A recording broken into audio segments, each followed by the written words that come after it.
So we are 4 rounds into the 2025 F1 season, and I thought it would be a good time to finally do my driver ratings for the 2025 F1 season. So without further ado, let's get straight into it. So we'll kick things off at McLaren and we'll start with Lando Norris. So I'm giving Lando Norris a 7 out of 10. In Australia, he was very good, had a flawless weekend, didn't make any mistakes, and you can say he won that race quite comfortably, despite Verstappen putting some pressure on him at the end. However, in China, he was nowhere near Piastri, and I thought he was average at best. Japan, he was slightly better. He probably could have got pole position, but he wasn't quite good enough to be able to beat Verstappen on a day. And then in the race, it was impossible to overtake. He was never getting past Verstappen. And in Bahrain, I thought he wasn't anything great, especially in qualifying. He was nowhere near Piastri again. To only be qualifying 6th in the McLaren isn't good enough, considering I think the McLaren is by far the best car. No one can match them at the moment. We'll have to wait until Spain to see about the flexi wings situation that's going on at the moment. But for now, McLaren are the best car, and Lando should never be getting 6th in qualifying. And then in the race in Bahrain, he made so many mistakes. Even at the start, he parked outside his grid box. Okay, yeah, fair enough, he rolled forward accidentally, but you shouldn't be making that mistake because he got a 5-second penalty from that, and that's probably what cost him getting P2 for George Russell. And despite Piastri finishing quite far down in Australia, Piastri's now only 3 points off Lando in the driver's standings, and is looking far more comfortable in the McLaren than Lando Norris is already this season. Which leads me to my next driver, Oscar Piastri, 8 out of 10. I think Piastri has been absolutely amazing this season. The mistake in Australia definitely cost him. However, apart from that, he's been flawless all season. In the race in China, he was absolutely dominant. Nobody was beating him that day, and he controlled that race perfectly. He makes it very easy to forget it's only his 3rd season in F1. He drives like he's been in F1 for like 10 seasons already. Japan, again, maybe like Lando, he probably should have at least got pole position or been ahead of Verstappen, but Verstappen's lap in qualifying was absolutely incredible. That honestly could already be the best qualifying lap of the season. But still, in Japan in the race, he was matching pace with Lando, and there's been a debate, well, should McLaren have let Piastri pass Lando? I don't think they should have, because Lando and Piastri are both in a championship fight at the moment. So I don't think Lando would have let him pass in the first place anyway, which is why McLaren didn't ask Lando to let Piastri pass. However, in Bahrain, he was absolutely incredible again. Just like in China, he absolutely dominated the race and no one could beat him. He was comfortably quicker than Lando. I think at one point he was leading the race by about 8 seconds. So for me, so far this season, Piastri's been a better driver than Lando, and I honestly think Piastri's got more of a chance in winning the title than Lando does. And so far this season, from what I've seen, I honestly think, and I hate to say this as a British fan, and I would love to see Lando Norris win the World Championship, but I think Piastri's got the better chance. I think he's got more potential as a driver. So Charles Leclerc, I'm giving him a 7 out of 10. Overall, you can say he's been much quicker than Lewis this season. I'll get on to Lewis in a minute. But in every single race, apart from the sprint race in China, Leclerc's beaten Hamilton. And despite him having front wing damage in China, he was still comfortably quicker than Lewis. I thought in Bahrain, he was doing very well. He's unlucky not to get a podium. I feel like Ferrari putting hard tyres on him at the end of the race really cost him.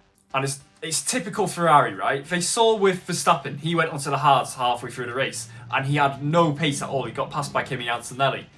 Ferrari still put the hard tyres on Leclerc and Lewis Hamilton, and all of a sudden, all that incredible pace they had, they looked like they could have even got P2 away from George Russell. But no, they put the hard tyres on, and all of a sudden, they drop off a pace, and Leclerc loses out on what probably would have been quite an important podium for Ferrari. So Lewis Hamilton, I'm giving him a 6 out of 10. And as a Hamilton fan, this hurts me to do, but so far this season, apart from sprint qualifying and the sprint race in China, Lewis Hamilton has been poor. In Australia, he was nowhere near Charles Leclerc the whole weekend. Nowhere near him at all. And the same thing happened in Japan again. And we're starting to see this same deflated Lewis that we saw at the end of last season, where he's complaining that he's too slow and he's just not quite good enough in qualifying anymore. And you can tell it's really getting to Lewis. In Suzuka, he was behind Kimi Antonelli on faster tyres, but he couldn't keep up with it. Antonelli dropped him. In Bahrain, again, nowhere near Leclerc. And to be fair to Lewis, usually he does have quite a slow start to the season. And I remember in 2018, he didn't really win a race until Baku, which was quite far into the season. So yeah, it does take Lewis sometimes quite a while to get used to the car and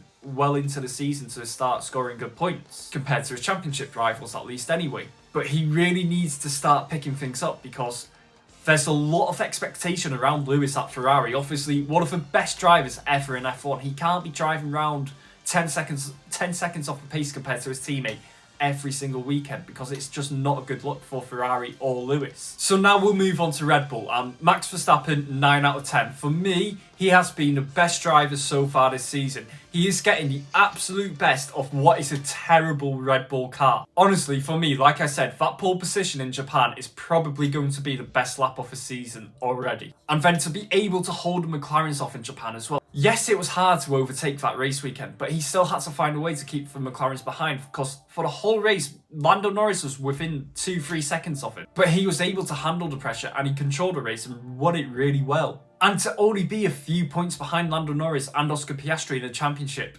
within 4 races and not having a good car and keeping the title fight alive is nothing short of incredible. And for me, that has to make Verstappen the best driver on the grid at the moment. So Yuki Tsunoda, I'm giving him a 7 out of 10. Now, for me, Tsunoda was really incredible in the Racing Bulls at the start of the season, did a superb job and fully deserved to be put into the Red Bull seat. In Japan, he wasn't really anything special. He got knocked out in Q2 and then couldn't really find his way up the field in the race to get points. But then in Bahrain, he showed how good he can be in that Red Bull. He got through to Q3, and halfway through the race, he was only about 2-3 seconds off Verstappen, which I think is what Red Bull want from Yuki for this season. So we'll move on to Mercedes, and George Russell, 8.5 out of 10. For me, Russell's been very impressive so far this season. He's always been there to pick up the pieces. For example, in Australia, when Piastri slid off the track, Russell was there to inherit a podium. Then in China, he got another podium just down to raw pace, whilst also being quite decent at Suzuka.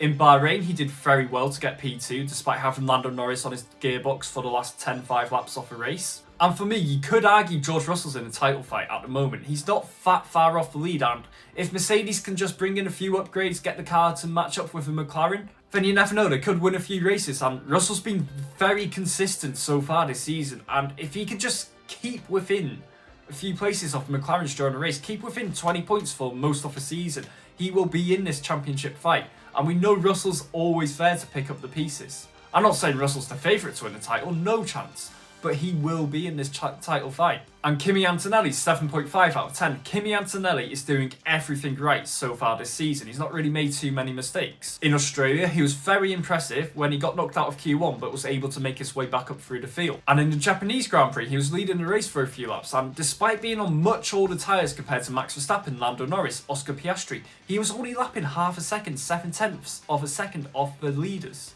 Well, the net race leaders anyway. And like I said earlier, he completely dropped Lewis Hamilton despite being on slower tyres. In Bahrain, again, very impressive. Got through to Q3, wasn't that far off Russell, and he pulled off some really incredible overtakes during the race. They were very risky overtakes, don't get me wrong, but the fact that he was able to pull them off and he had the confidence to do that shows what a good driver he is, and he's got such an incredible future ahead of him. So now let's move on to Aston Martin, and I'm giving Fernando Alonso a 5 out of 10.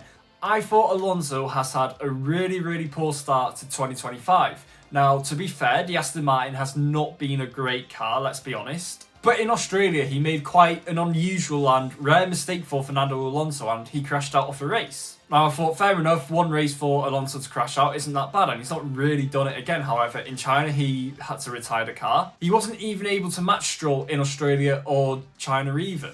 And I thought, you know what, it's Alonso starting to show his age just a little bit. We saw it with Raikkonen. When he left Ferrari and went to Sauber in 2019, he completely dropped off the pace. And part of me is thinking it's the same happening to Fernando Alonso right now. I can't really rate him higher than a 5 because he's not done anything amazing so far this season. He's not even scored any points yet, I don't think. And usually with Alonso, we're always able to see him drag a really poor car. We saw it with McLaren in 2017 to 2018, or should I say 2015 to 2018.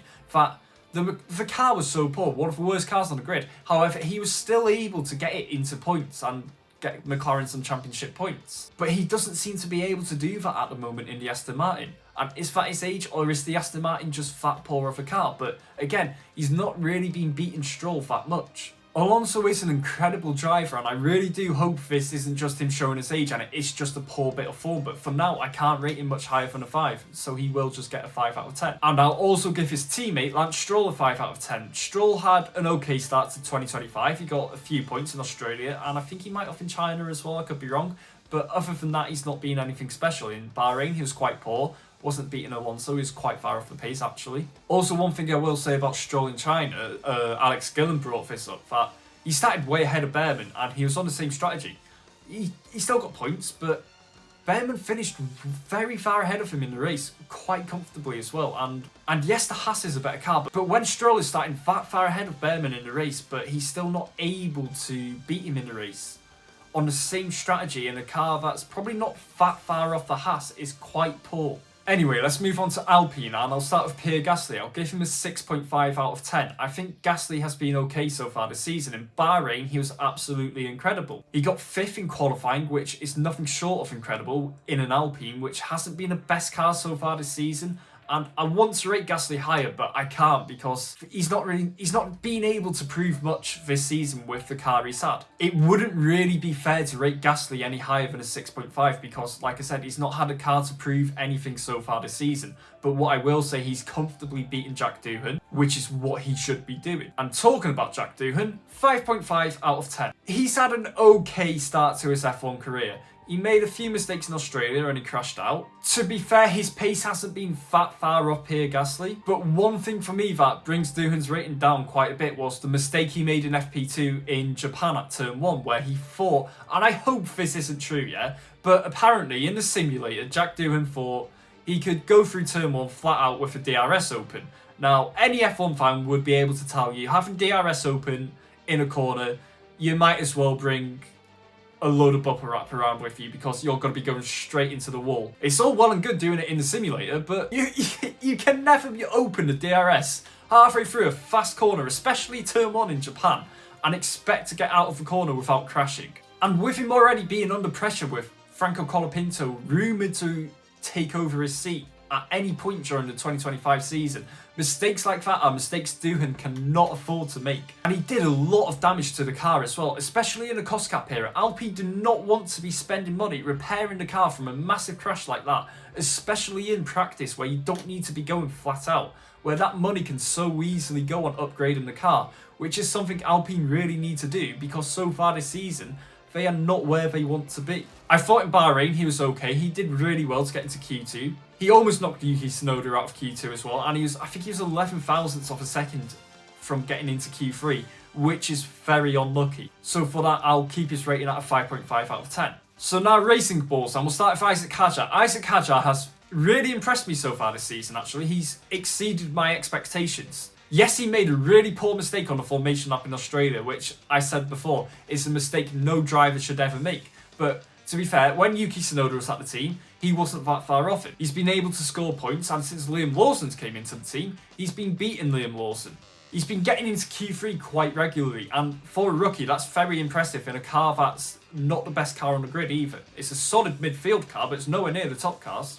And I think for the rest of this season, Isaac Hadjar is definitely a driver to watch out for because he has been nothing short of impressive. And that leads me on to Liam Lawson. Now, I might get a bit of hate for this, but Liam Lawson, 2 out of 10. For me, he has been the worst driver on the grid so far this season. Yes, he got put into the Red Bull, and the Red Bull is a poor car this season. Hands down, not a great car at all, especially for the standards of Red Bull. But he was still making so many mistakes. He crashed out in Australia. He made a mistake in Q1, which got him eliminated. He was nowhere near the pace in China. He was hanging around at the back, struggling to get through the field for the first 2 races of the season. And then in Suzuka, he gets put in the RB. He's nowhere near Isaac Hadjar. Hadjar out-qualified him. For me at the moment, Liam Lawson's very average at best, and I feel like he's been really overhyped because of his 2023 stint where, okay, to be fair, he did really, really well in his 2023 stint when he replaced Daniel Ricciardo. But since then, what's he really done? He was nowhere near beating Tsunoda during his 2024 stint last season.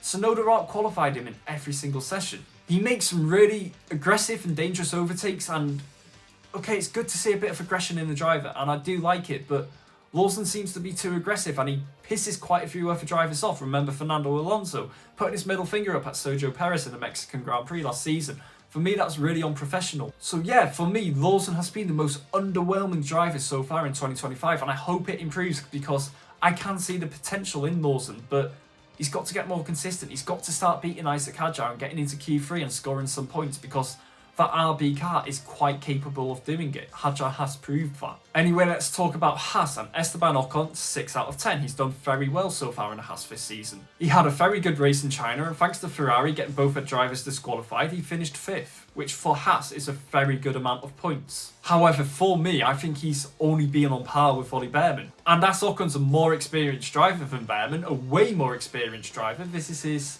8th season now in F1, I think. He should be comfortably beating Behrman. And a mistake he made in Q2 in Bahrain, crashing out off turn 2. Bahrain is a very tricky track to crash at. That's a mouth, that's hard to say. But yeah, you should not really be crashing at Bahrain because there's so much runoff, there's loads of space between the track and the walls, and no driver should really be expected to crash in Bahrain. However, Ocon still found a way to do that, and it proves he's still got a mistake in him. Don't get me wrong, he recovered it quite well in the race, but he's got to be more consistent, and he's always got a mistake in him, and he needs to stop doing that. Ollie Behrman, I'll also give a 6 out of 10. Like I said, he's been on par with Ocon, so I can't really rate him any higher or any lower than Ocon. What I will say, in Australia, he was really disappointing, crashing in practice 2, or was it practice 1? Anyway, he crashed in practice 1 and practice 3, and it's really poor. And in Australia, he was nowhere near good enough. However, China, he got into Q3 in sprint qualifying, which was quite impressive, to be fair, and was quite far ahead of Ocon during the whole race weekend. In Bahrain, he went all the way from last to 10th on the grid, which in the Haas is a very good thing to do. I think Behrman does need to improve his qualifying, because let's be honest, he's not been that great in qualifying apart from sprint qualifying in China, as I said earlier, where he got into sprint qualifying 3. But other than that, he's not been that impressive in qualifying, and if he can sort out his qualifying, I would rate Behrman much higher, but for now, only 6 out of 10.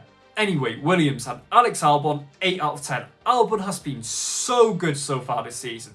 Consistent Q3 appearances, scoring points on a regular basis. That's what Williams want this season. And I'll be honest, when I heard Carlos Sainz was coming in, I thought Sainz was going to obliterate Albon, and I hold my hands up. That's a very dumb thing to say. He's consistently beaten Sainz. Yes, in Bahrain he wasn't beating him in qualifying, but he's obviously Sainz retired in the race, and I'll get onto that in a minute, and that ultimately, obviously, led him to beat Sainz in the race again. Albon's doing a very good job this season, and he's proving a lot of people wrong.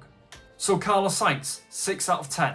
So up until Bahrain, I thought Carlos Sainz had been quite underwhelming. He was getting knocked out in Q1 and Q2, and compared to his teammate, it wasn't good enough. And as I said, I thought Sainz would be the one beating Albon and not Albon beating him, but again, I'll hold my hands up. I was very wrong about that. It might just be a case of Carlos getting used to the Williams, and I hope it is, because I remember Carlos saying in the past, and bearing in mind, Carlos Sainz has drifted for loads of different teams already in his F1 career, and he has said every single car feels different, so okay, fair enough. Maybe it is taking him a while to adapt. And in Bahrain, he was much better. He got into Q3, whilst Albon got knocked out in Q1, which was quite controversial because he should have been put through to Q2 after Nico Hülkenberg's lap got deleted. But in the race, he got into a tangle with Yuki Tsunoda, and to be fair, it was more of a racing incident. I wouldn't put Tsunoda at fault, I wouldn't put Carlos Sainz at fault. But he also dive-bombed Kimi Antonelli into turn 9, which is a really tricky corner, and you should never really be overtaking into there, which I don't really think helped Carlos Sainz at all, and it led him to retire from the race, and he still hasn't scored a point yet this season.